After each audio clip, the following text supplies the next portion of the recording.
हाय, good evening. तर आज आपल्या घरच्या गणपती बाप्पाचं विसर्जन होतं आणि आपण आरती वगैरे करून घेतली, प्रसाद वगैरे घेतला आणि आज ओवीने सुद्धा आरती करून घेतली.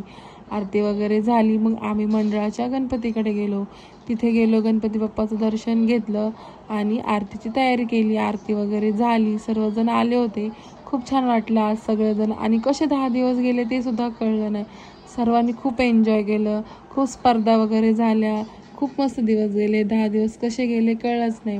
त्याच्यानंतर आपल्या सर्वांच्या घरचे गणपती बाप्पा आणले. आपल्या घरचाही गणपती बाप्पा आले होते आणि मग नंतर गणपती बाप्पाची मिरवणूक चालू झाली. सर्वजण नाचायला वगैरे लागले. खूप छान वाटत होतं. गुलाल वगैरे उधळत होते आणि नंतर लेडीजही नाचायला चालू झाल्या. आम्ही सगळ्या जाऊबाईच होतो. सर्वांनी डान्स वगैरे केला. खूप छान वाटलं आणि छोट्या छोट्या पोरीसुद्धा डान्स करत होत्या. ओवीसुद्धा खूप छान नाचत होती आणि सर्वांनी एन्जॉय करत करत आमच्या सर्वजण लेडीज फुगड्या वगैरे खेळत होत्या आणि सर्वांनी पाणी वगैरे वाहिलं. खूप छान वाटलं. आजचा दिवस छानही गेला आणि वाईटही वाटलं. आपले गणपती बाप्पा चालले होते. जाऊ द्या, नेक्स्ट टाईम आपले गणपती बाप्पा लवकर येतील. थँक्यू. बाय. Good night.